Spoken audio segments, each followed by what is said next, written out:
Welcome to the Maternal Wealth Podcast, a space for all things related to maternal health, pregnancy, and beyond. I'm your host, Stephanie Terrio. I am a labor and delivery nurse and a mother to 3 beautiful boys.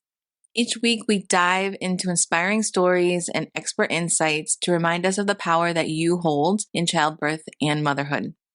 We're here to explore the joys, the challenges, and the complexities of maternal health. Every mother's journey is unique, and every story deserves to be told. Please note that this podcast is for entertainment purposes only. It is not intended to replace professional medical advice, diagnosis, or treatment. Always consult with your healthcare provider for medical guidance that is tailored to your specific needs. Are you ready? Let's get into it.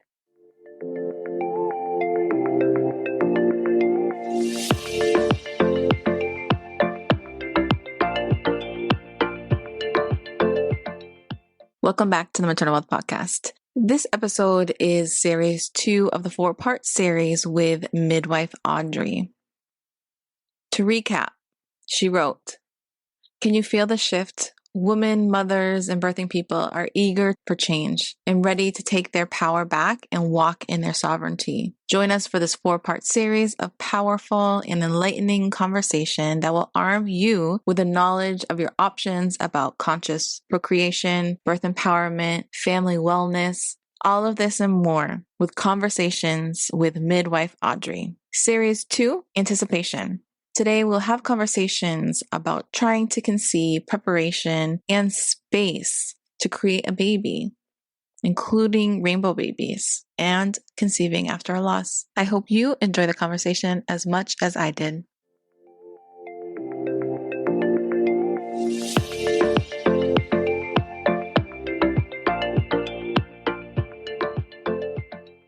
What are we anticipating? Motherhood. It's something that we don't talk about much among our community. What does motherhood look like? How are we preparing for motherhood beyond the materialistic things? Thank you for having me back. I'm really excited to get into this awesome conversation. How can we start preparing for what motherhood will look like even before we're pregnant? One, it kind of happens passively when we're a kid, from the models that we see around us, whether or not our parents had other babies and we were siblings. So we got to see what that modeling looked like. I remember for myself seeing pregnant bellies and seeing someone hold and nurse a baby. I would then mimic and kind of play around with that. And I think that without realizing, weighed into how I viewed what motherhood would likely be like for me because it was what I saw. Now, after being a mother and seeing all the different types of mothering that there is that each and every one of us embody, I've come to see so many different examples and so many different types of mothering that then has expanded my perspective on motherhood and what that could look like and be like for myself. So I think for many of us, it starts passively just through seeing what is represented in our communities. And if there's a lack of motherhood represented in our communities, I think then it kind of leaves a more emptier template for what that could be. And then should we then think about consciously creating a human being, then that's where I think the intentional thought of what motherhood can look like, that's when we start drawing on our past exposures and what we grew up seeing, and also start doing some research, hopefully, about what are some best practices and what are some things that, just learning up more about it so that we don't tend to repeat the issues of the past. In your practice with your patients, prenatally, do you have these conversations during your visits talking about motherhood, what motherhood looks like for them, what they're expecting from motherhood? Briefly, sometimes in the clinical space, it tends to be more so about pregnancy education. But yes, especially at some point in the 3rd trimester, having a discussion of the realities of what a little being, needs, and thereby what you will undoubtedly be doing. But within that, how do you want to be doing that? What are the things that will help you do that the best?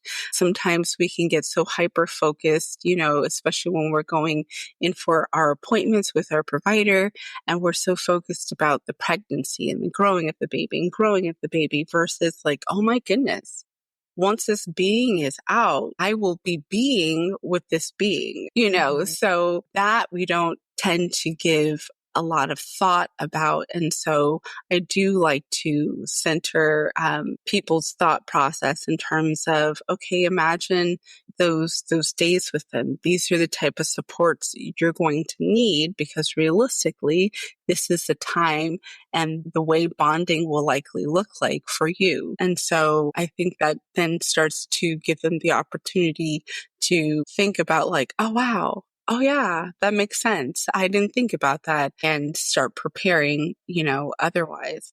Talking about motherhood, speaking from personal experience, when I gave birth to my first son, I believe this is a common experience. I expected when he came out that I would feel like a mother just like that, and that didn't happen. Do you think that that's a common experience? And what advice would you have for women who don't feel that immediate bond or feel that immediate motherhood, quote unquote, when the baby is born? Yeah, that is a really, really great question. Motherhood is so, so highly subjective, but yet entirely and utterly universal. Every single human being that exists either has been a mother or came from a mother. Each and every human being comes from one, right? Or comes from the womb.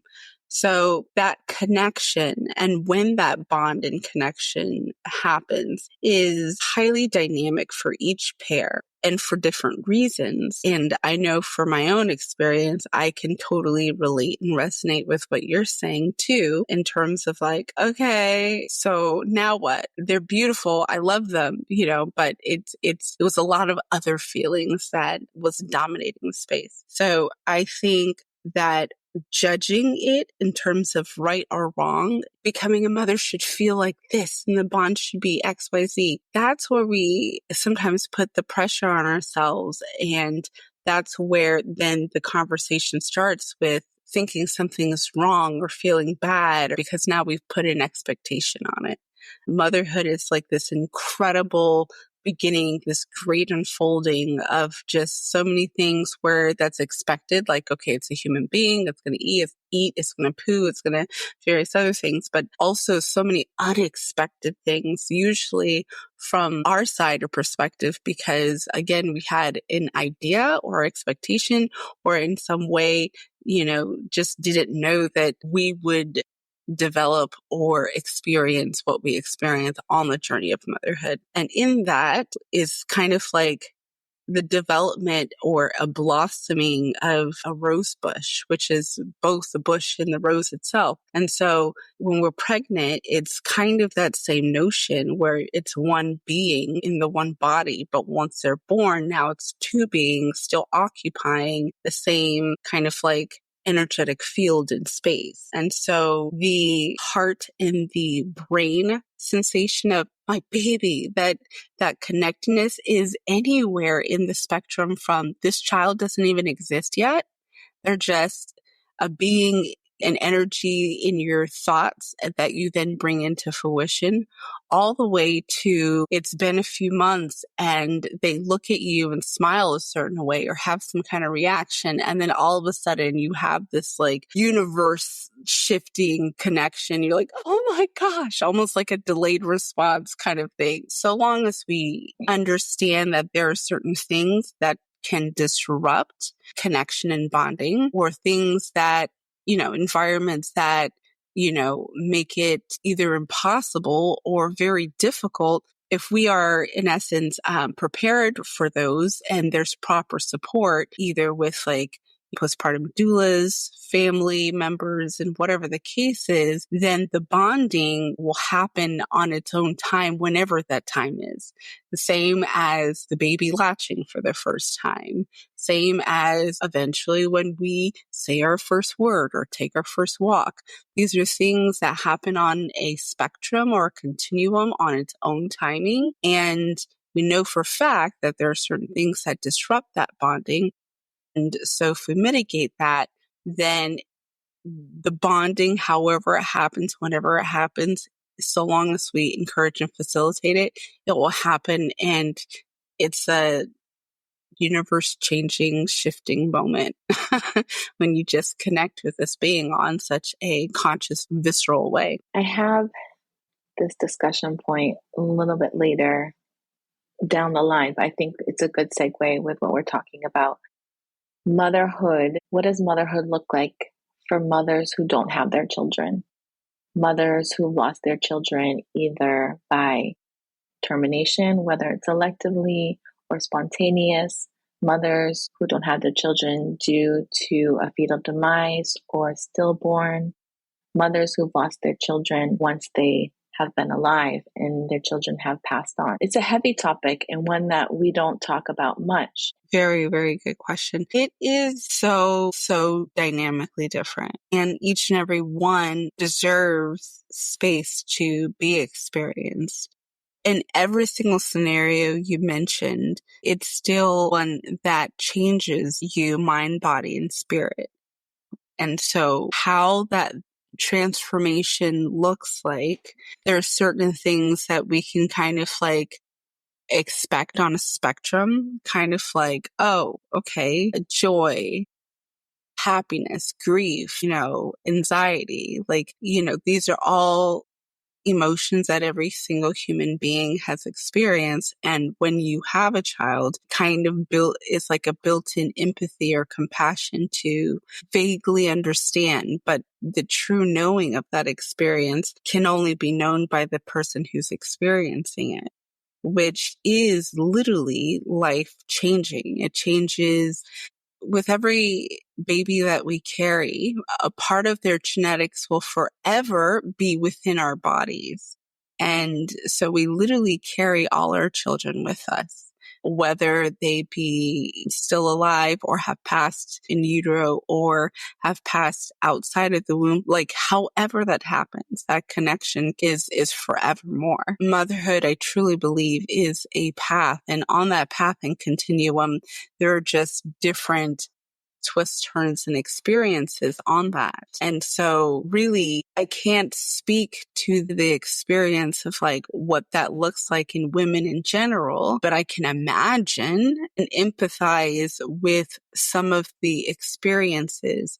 But I think what is so incredible about women and motherhood in general is that we have mitochondrial DNA, which is only specifically, it's like the DNA marker of our mothers and our grandmothers and our grandmothers and mothers and so on and so forth, all the way to the beginning of human time. We're starting to understand a little bit more and more that even in our DNA, which is in essence information, our experiences in our emotions and the type of experiences we live in our lifetime, if they are impactful enough, they will be recorded. That's something where we all know without maybe consciously knowing, but when we can be there for each other through every experience of motherhood, it then reinforces the being able to cope with all the different ways motherhood looks, whether it be joy all the way down to grief and sadness.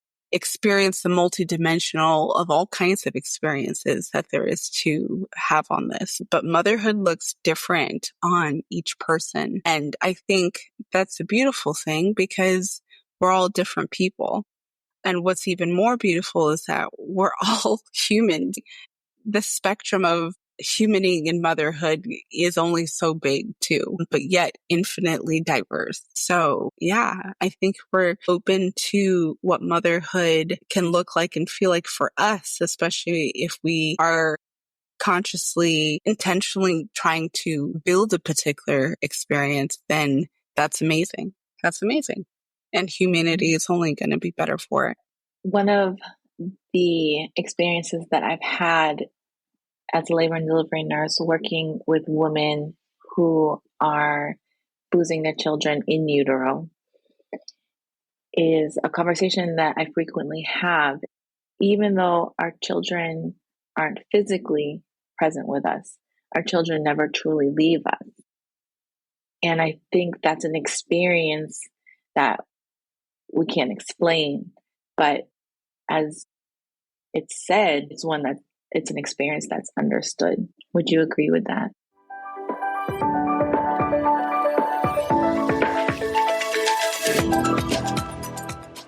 We paused this episode for a quick message from our sponsor. At Maternal Wealth, we aim to ensure that you have access to the best and the most appropriate care. That's why we created a maternal healthcare provider database. Maternal health providers can easily create profiles to promote their services and business, helping to increase access for those seeking their care.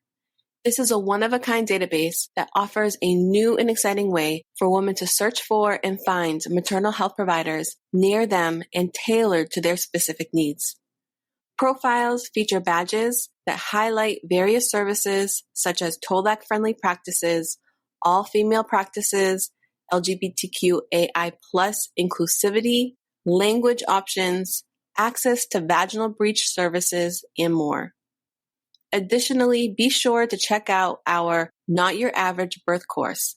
In this course, I discuss the variations that exist in hospital practices based on policies, staffing, and budgets, all of which can directly affect your birth experience and outcome.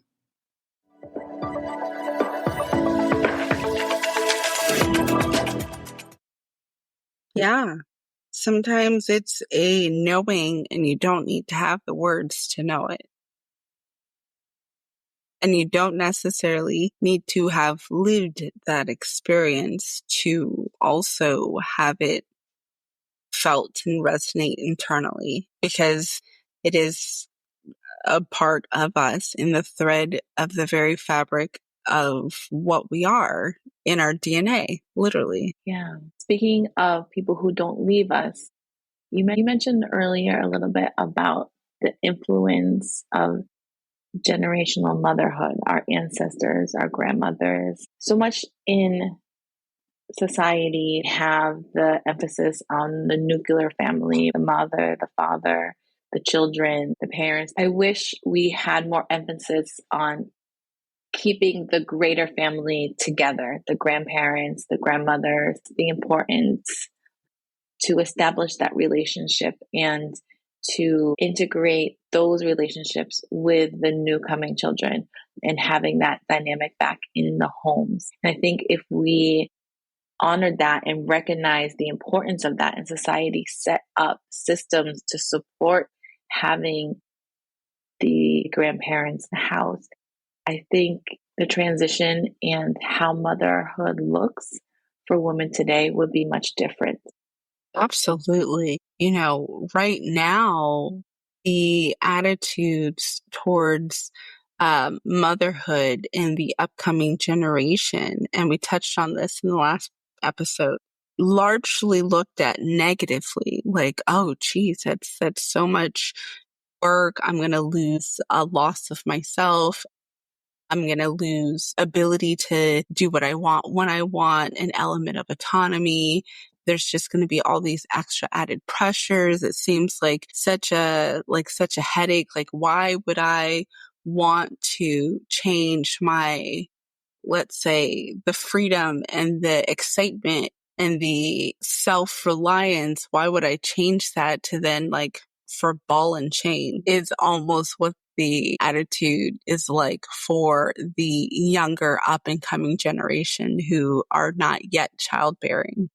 And that's largely because their representation of motherhood and mothering in their world is one in which women are overworked and the maternal load on them is ridiculous. And we lack support structures and systems and all these other things. So it totally makes sense and it's understandable.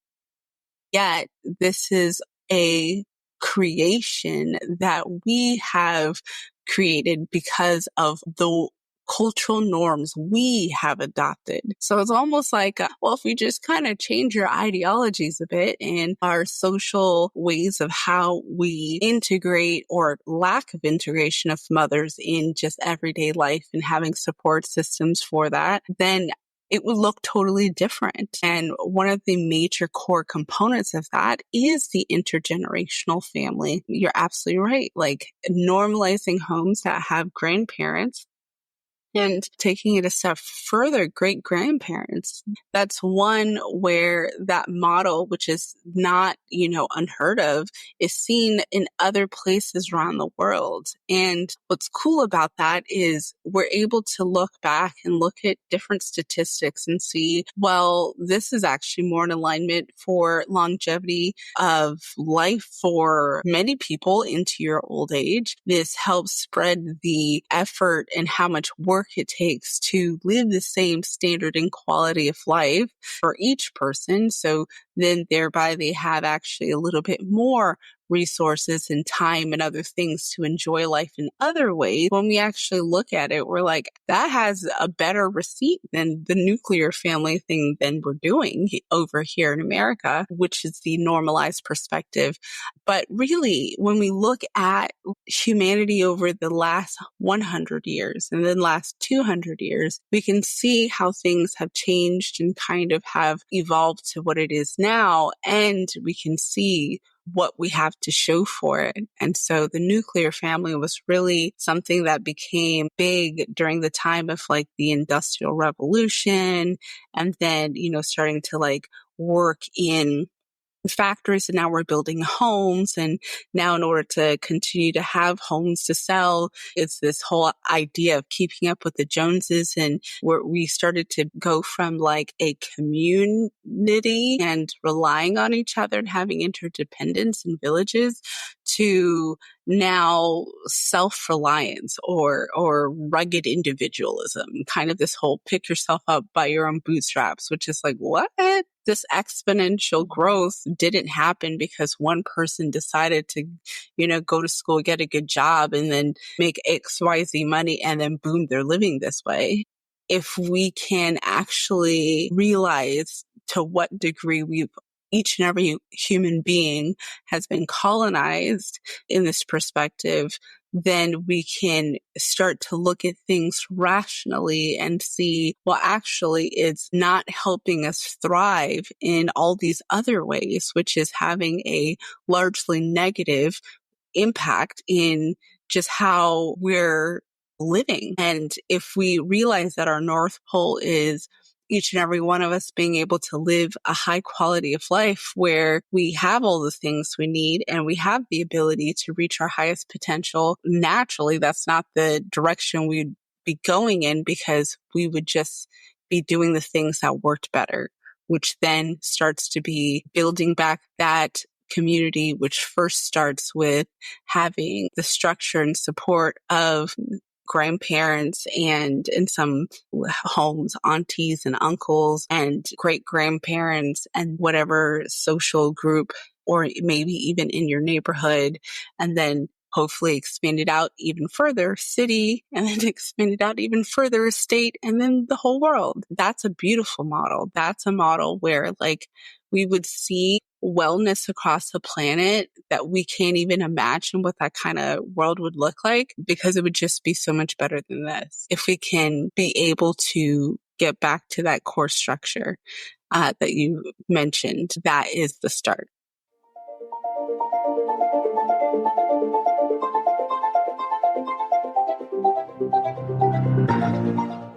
Speaking of motherhood and birth, I find that so many times societies focus on differences, the difference of how people look, how people live, how people speak. And if we bring it back to motherhood and birth and how women, we are so connected, and it's that one commonality that we have, that we can connect to each other and have common understanding, is in giving birth. It's a universal event that we can just look at each other and be able to communicate and understand one another. Yeah, 90% of communication, they say, is nonverbal, right? And so sometimes I think we have forgotten that we're more than like the roles that we're doing and running around and so on and so forth. And so when we can be present within our bodies and present consciously, that's when it's almost like telepathy.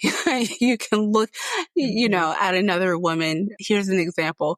You're at the park and this child falls and you literally hear and feel it. And the mother runs up to go grab her baby.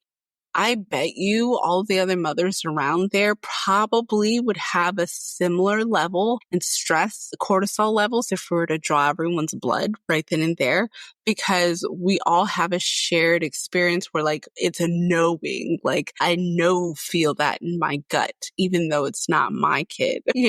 Quite often when we speak about it and share it with each other, it's like, you too, many, many, many of us, like, it's not something you choose. It's just something that is because you're part of this thread of motherhood, like your nipples tingling or lactating, all because you heard a newborn and it's not even your newborn. That's the incredible invisible thread that I think weaves humanity together and is part of that protective mesh. And so that's just really cool that humans are set up this way. That's part of our socialization. I think in a lot of ways we've forgotten, or it doesn't really have a space and place of value in our culture just yet, but that's definitely part of how we communicate without even having to communicate. It's just that knowing. Yeah. In today's society, so much of the preparation of a newborn is put into materialistic things. The baby shower, the materials that we need, the physical space that we need.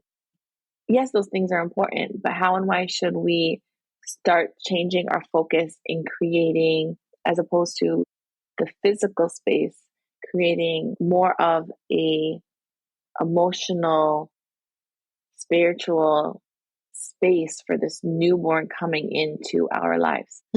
Yeah.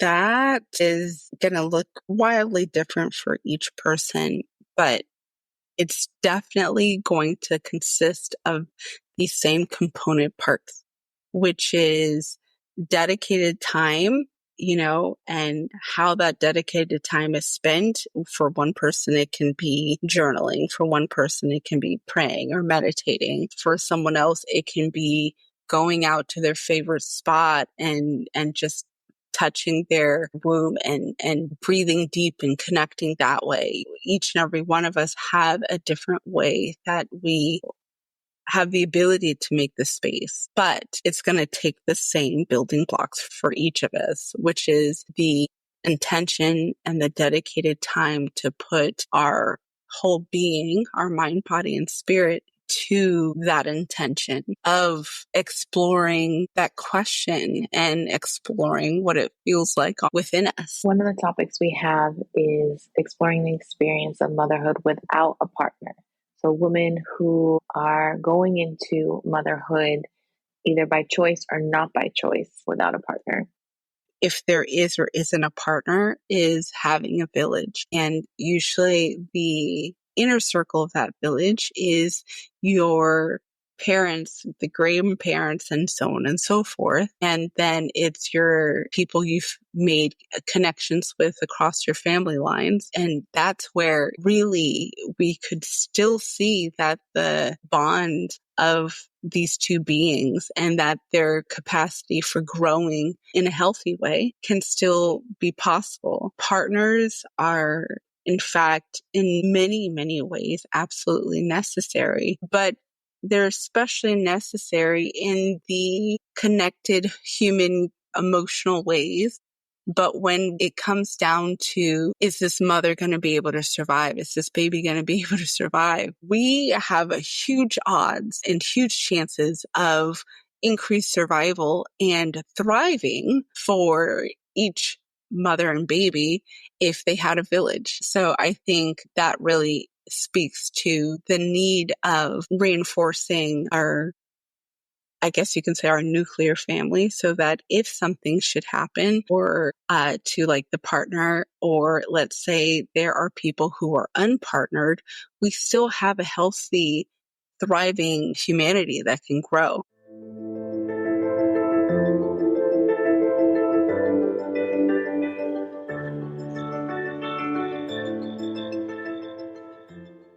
Talking about conception, pregnancy after a loss, with your patients within your community, how can we help support women who are pregnant with a child after a loss? How does motherhood look for women who are pregnant after a loss? That path within it is kind of like holds duality within it, where there tends to be addition and subtraction that you're holding within your experience. On the one hand, the heights of joy, and on the other hand, the dips of despair.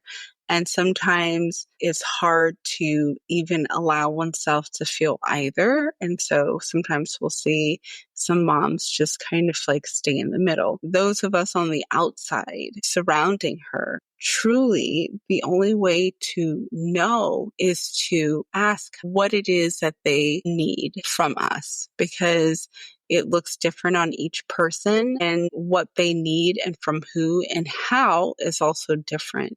So one of the greatest gifts sometimes we can do is being available, but being available to help the way they need us to help. Now, that's on top of the basic understanding that they're going to need food, they're going to need financial support, they're going to need time and space. And so if in any arena you're able to facilitate that, a conversation doesn't have to be had just to make sure that that thing happens. But anything past that can really be then the targeted tool that person going through that experience could utilize to help them transform and continue to like integrate the experience. I don't think we ever are just over it. It's a process. Just like I said earlier, motherhood is a path. It's just an ongoing process throughout our whole entire lifetimes that takes various twists and turns and looks different for each and every one of us. But especially after a loss of a child, there are certain things that we can know without knowing from an empathetic standpoint, and can provide support and compassion, which looks a little different, but also looks the same. Speaking from a midwifery model of care, do you find or do you believe that women will receive a different kind of prenatal care with a midwife as opposed to an OB coming from this loss? So there's the clinical side, and then there's the relational side. Whenever someone has gone through a fetal loss, there is the medical aspect of determining the cause and then being able to mitigate that come the next pregnancy. And so that's where midwifery looks at risk factors, looking at, do you have a previous history of having had a miscarriage or stillbirth? Okay, what was the cause of that? Oh, your hormones were low. Okay, great. So maybe going into the next pregnancy, that's something we're going to additionally look after from the beginning, and maybe go a little bit further than the standard of care of just basic lab work on your initial appointment. Now let's monitor and make sure that the processes that maybe had not happened efficiently or correctly the first time around, let's make sure that they are happening as they should. That also may look like collaborative care with maternal fetal medicine to give recommendations or oversee maybe a complication or a potential risk of a complication because we've had that complication in the last pregnancy. So from a clinical standpoint, that's what that looks like, with a midwife. And the end goal is to get to a healthy developed baby with a low risk pregnancy that was healthy and well, barring the need for any additional, outside help or anything like that. And if that is needed, then that's where collaborations with hospitals and maternity care, specialized maternity care providers like maternal fetal medicine is key and can address all of that clinically. Now, on a relational component, I know that when I'm seeing a client who has experienced a loss of a child or a fetal loss in pregnancy, those appointments have a different kind of level of care and empathy, that one that is conscious to be aware of their healing wounds and being able to have a holistic approach that still helps them heal and integrate that while growing another human being and creating the space for those emotions and for those anxieties and worries and all of that.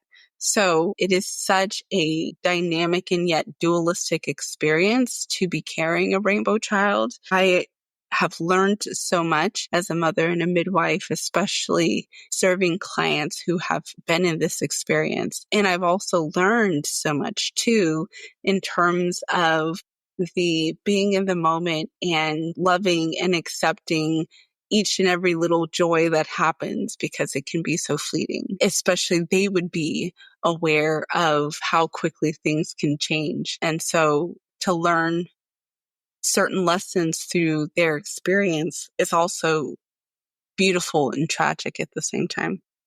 We're talking about anticipating motherhood. So it's not just from null up to primate. So someone who's never had a baby to having a baby. We can also take time to anticipate a new motherhood, from going from one child, from 2 children to 3 children. I think it's important to take that time to recognize the loss of having just one child to your second, because it's a transition. Every time you're pregnant, every time you deliver, it's a transition into a new you. When you and I originally started chatting and you came up with having a 4-part series, why did you want to speak to anticipating motherhood? Why is this topic so important for you, and something that you think that other women should take a moment and prepare for? Well, one, I felt that, the discussion of motherhood was just too big to do one episode justice. Mm-hmm. And so, I was like, oh, let's make plenty of space and room. And this is, coming from my experience as a mother and a midwife, so I kind of have the gift of hindsight being 2020. And also, should I have been able to have done this again, what is it that I wish that I had as a resource, or what are the things that I've seen that, because this was represented or talked about for this person, I see how it impacts them on this part, or, oh, the lack of that discussion or representation, look at what this looks like. And that's the thing that I was talking about, how motherhood is so dynamic and so different for each and every single person. And yet we're all human. So the spectrum of that is only so many. And getting to, at this point, serve thousands of clients and getting to see what that looks like in front of me, both in a clinical perspective and a relational perspective, is what has weighed into why I thought it was so important to especially talk and highlight this as its own series. And there's the saying that if we know better, we can do better. I think when it comes to making a human being, we don't have the thought of making a human being with the intention of being pardon my French, but like half-assed and with the intention of just screwing it up. Like we're like, oh my gosh, I've created another human being. So already like our aspirations and the version that shows up is always the best version of ourselves, whether or not we know it or not, right? But when we literally also know better, then we can do better, even if our best that we had done could be better. And that's only hindsight. So if we can talk about it and anticipate it and all of those things, then it really just gives more resources and tools and increases the probability of us being able to actually more reliably strive and reach our goal, which is a healthy, happy being who is a good addition to society and humanity in general. Like I think that's what we all strive for in one way or another when we have a human being. It's like, we want the best for them. We want them to feel well. Like it hurts our hearts and sometimes our physical being when our babies are sick or when they have a runny nose or this or that. Like that doesn't ever change no matter how old they are. And so I just know that that is kind of the North Star of every mother. So then if we can then learn more information that helps us align with that so we could actually reach that goal, then we would. Now it's like we should be speaking more with each other and discussing our pitfalls and sharing best practices so that we can increase like the probability that we can continue to hit that margin for our children, which is the highest quality of life possible. Is there anything else you'd like to go over for anticipating motherhood? No, that was great. Yeah, no, that was really good. I think the energy of it was good. It was fun. It'll be cool to hear the sound bites. We talked about some heavy things too. So there's weight to the conversation, which is really good because I think topics that we need to talk about. Well, frankly, to not talk about it is to do no different than, I guess you can say, colonizers, right? By being like, that's not important. We could just leave that out of the picture. Like, no, it's all part of it. And to not then judge like how we should or shouldn't feel about it and just like know that it's a part of the human experience and just allow it to have the space in place for it to just be the whatever it is the whole point, is what I've come to realize. Like, oh, got it. Our judgment of it is what creates the issue, the wound, the then legislation, the this or that. Like, just let it be human. And we all know humans need XYZ to thrive. Like, that's it. That's it. Yeah. That's so good.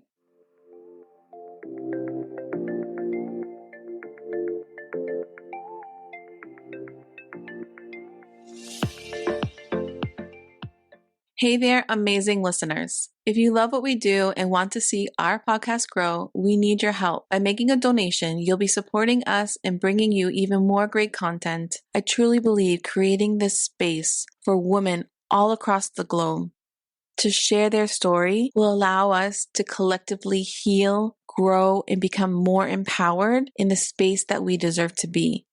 Motherhood, womanhood, and however that looks and feels for each and every one of us. Every contribution, big or small, will make a huge difference. If you can, head over to support us today. There's a link in the bio to support the podcast. From the bottom of my heart, thank you for being a part of this journey.